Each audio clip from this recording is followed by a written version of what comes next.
Une fois que tu as préparé ton cœur, et que ton cœur a été préparé, alors à ce moment-là, prépare ton corps.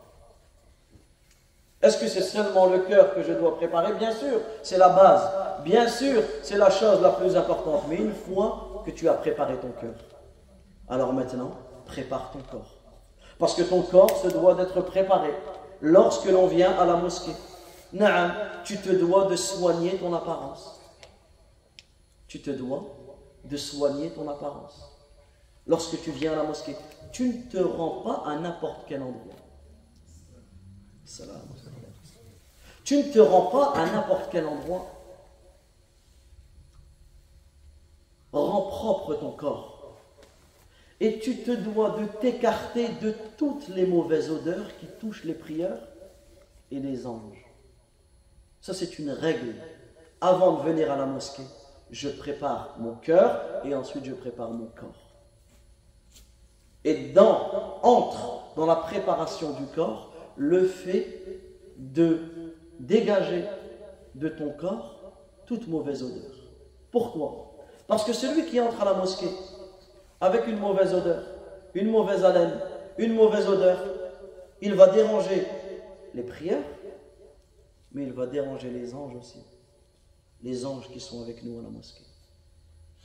Ces anges qui sont à la mosquée, où le prophète sallallahu alayhi wa sallam il dit فَإِنَّ الْمَلَائِكَةَ تَتَأَذَّى مِمَّا يَتَأَذَّى مِنْهُ بَنُو آدَمَ. Car les anges sont gênés, ce par quoi les êtres humains sont gênés. Et ça, c'est un point qui est capital. La propreté de ton cœur. Et c'est la propreté de ton corps. La pureté de ton cœur et la propreté de ton corps. Et c'est pour cela que le prophète alayhi salatu wa sallam il dit Man akala al-basal wal-thum wal-kurras fala yaqrabanna masjidana. Celui qui mange de l'oignon, de l'ail, du poireau, qu'il n'approche pas notre lieu de prière, qu'il n'approche pas notre mosquée. Pourquoi? فَإِنَّ الْمَلَائِكَةَ car les anges تَتَأَذَّى مِمَّا يَتَأَذَّى مِنْهُ بَنُو آدَمَ. Car les anges sont gênés. Les anges sont gênés, ce par quoi les êtres humains sont gênés.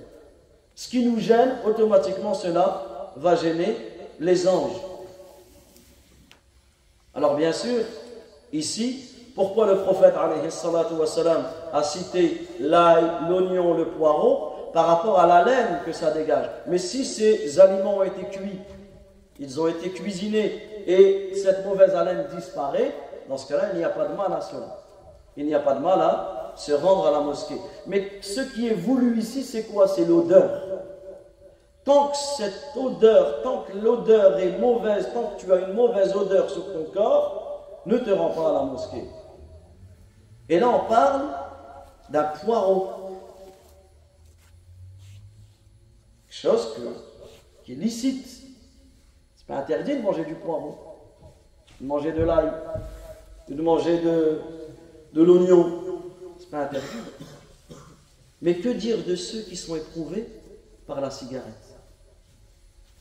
Que dire de ceux qui sont éprouvés, de nos frères, de nos sœurs qui sont éprouvés par la cigarette? Et là, nous appelons d'un appel fraternel à tous les fumeurs, à toutes les fumeuses de cesser, de se repentir d'un repentir sincère, de délaisser cela. Pourquoi? Pourquoi tu te dois de délaisser cela? Par obéissance en Allah, par pudeur envers Allah tabaraka wa ta'ala, par pudeur envers ton Seigneur, par crainte d'Allah tabaraka wa ta'ala. Écarte-toi de ce poison dangereux. Écarte-toi de ce poison dangereux, dangereux pour ton dîme, dangereux pour ta religion, dangereux pour ta santé, dangereux pour ton honneur. Subhanallah. Cesse, arrête de fumer, parce qu'en réalité, le feu, c'est ton ennemi. Ça, c'est une règle de base dans la religion. Le prophète sallallahu alayhi wa sallam, vous savez ce qu'il dit? Inna hadhihi an-nar aduwwun lak. Ce feu-là, c'est un ennemi pour toi. Et le fumeur, du matin au soir, il met ce feu entre ses deux yeux. Alors que ce feu, tu dois le prendre comme quoi? Comme ennemi. Toi, tu le rapproches, cette braise-là, entre tes deux yeux. Alors que ce feu-là, c'est ton ennemi. Et en plus de le rapprocher entre ses deux yeux, il va fumer, sa fumée toxique, en l'attirant jusqu'à ses poumons. Cette fumée dangereuse, cette fumée néfaste, avec cette odeur horrible, avec cette odeur infecte que tu laisses partir dans les airs. Tu contamines les gens par cette odeur. Tu contamines ton épouse, tu contamines tes enfants par ce poison toxique. Des fois, certaines personnes, elles t'envoient un message, elles te disent attention, pour ceux qui ont acheté tel aliment, il contient quelque chose de toxique, etc. Pas de problème. Et tu fumes du matin au soir. Tu t'empoisonnes et tu empoisonnes tes enfants. Dans ce cas-là, commence par arrêter cela. Et ensuite le reste. Tu fumes et tu t'exposes à toutes ces maladies. Tu abîmes ta santé, ta bouche, tes poumons. Et en plus de cela, tu dilapides ton argent. Et n'importe quel fumeur fait le décompte. Il fait le décompte de ce qu'il a dépensé. Depuis que tu as commencé à fumer jusqu'à aujourd'hui. Des sommes astronomiques. Mais qu'est-ce que tu vas dire à Allah Azza wa Jalla? Qu'est-ce que tu vas dire à ton Seigneur subhanahu wa ta'ala le jour de la résurrection où Allah tabaraka wa ta'ala il va t'interroger? Qu'est-ce que tu vas dire lorsqu'Allah Azza wa Jalla va t'interroger sur la manière dont tu as gagné ton argent et sur la manière dont tu as dépensé ton argent? Qu'est-ce que tu vas dire? Comme il dit le prophète alayhi salatu wa salam, lan tazula qadama 'abdin yawm al-qiyamah. Les pieds d'un serviteur ne bougeront pas au jour de la résurrection hatta yas'ala 'an arba', tant qu'il ne sera pas interrogé sur 4 choses. Et parmi ces choses, min malihi, min ayna iktasabahu wa fima anfaqah. Sur son argent, donc comment il a gagné son argent et dans quoi il l'a dépensé. Alors ici c'est un appel pour tous ceux qui sont touchés par la cigarette et tous ceux qui fument. Nous les appelons, après les avoir appelés à cesser, nous les appelons à respecter la mosquée, à préserver la maison d'Allah Azza wa Jalla, à respecter la sacralité de ce lieu, la sacralité de cet endroit, respecter les maisons d'Allah tabaraka wa ta'ala. Comment peux-tu entrer dans la maison d'Allah Azza wa Jalla avec cette odeur infecte, avec cette odeur horrible? Certaines personnes cachent cette odeur lorsqu'ils rentrent chez eux. Bon, on va dire qu'il n'y a pas de souci. Mais ils ne vont pas cacher cette odeur lorsqu'ils rentrent dans la mosquée d'Allah Azza wa Jalla, dans la maison d'Allah tabaraka wa ta'ala. Le fumeur, lui, il a l'habitude. Il ne s'en rend même plus compte qu'il dégage cette odeur infecte. Mais lorsqu'il arrive dans les rangs et que quelqu'un qui ne fume pas prie à côté de cette personne et que ça te pique au nez, aux yeux, et que ça te met dans un état, là tu gênes avec cette odeur. De l'ail, un oignon, un poireau, tu ne viens pas à la mosquée. Que dire de cela? Alors là, on a toujours des personnes qui vont dire « Ah ben c'est tout, ben dans ce cas-là, qu'est-ce que je fais? Je viens plus à la mosquée ?» On a toujours ce genre de... Hein?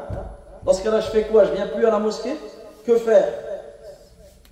Ben si tu es si faible que ça, pour qu'une cigarette te fait ne plus venir à la mosquée, revois ton cœur. Si tu es si faible que ça, pour qu'une cigarette te fait délaisser la mosquée, ne sois pas aussi faible que cela. Mais au contraire, ce n'est pas la cigarette qui doit te faire délaisser la mosquée, mais c'est la mosquée qui doit te faire délaisser la cigarette. C'est comme ça qu'il faut réfléchir et pas l'inverse. C'est comme ça qu'il faut réfléchir. Parce que des fois, c'est vrai, on entend, on se sent visé, ça fait mal. Mais des fois, on réagit d'une manière, oui, mais non. La mosquée, c'est un conseil fraternel. C'est un conseil fraternel. Ce que tu entends comme conseil à la mosquée, c'est pour ton bien. Ouvre ton cœur. Si ton cœur, il ne s'ouvre pas maintenant, quand est-ce qu'il va s'ouvrir? Si tu n'acceptes pas le conseil de la mosquée, tu vas l'accepter de qui? Quand? Et ça, c'est un point qui est important.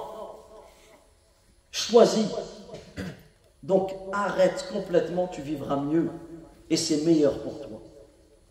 Et pendant ce temps-là, et si ton âme t'a encore vaincu, alors au minimum, le minimum, c'est de délaisser cette mauvaise odeur. Fais en sorte que tu ne sentes pas cette mauvaise odeur lorsque tu entres dans la maison d'Allah tabaraka wa ta'ala. Mais malheureusement aujourd'hui, tu vois que les personnes sont sur le chemin de la mosquée. Et comme on le verra, Inch'Allah, le prophète alayhi salam, il a interdit sur le chemin de la mosquée de mettre ses doigts comme ça. Que dire de quelqu'un qui a ses doigts comme ça, sur le chemin de la mosquée?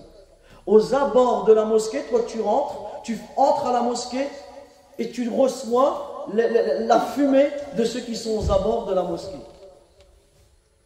Il va rentrer, il va jeter son mégot, il va l'écraser devant la porte de la mosquée.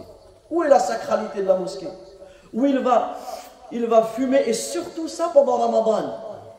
Al-Iftar, il a jeûné toute la journée et il va ftour comme ça avec sa cigarette. Il va se mettre devant la porte, il va jeter, il va rentrer dans la mosquée en faisant son dernier souffle, et tu as toute la fumée qui entre avec lui. C'est comme ça que tu entres dans la maison d'Allah. Tu entres comme ceci dans la maison d'Allah Azza wa Jal. Donc n'oublie pas qu'en plus de causer du tort à ton dîne, en plus de causer du tort à ta santé, en plus de causer du tort à ton argent, à ta famille, à tes enfants, tu causes du tort à tes frères, à tes sœurs dans la mosquée.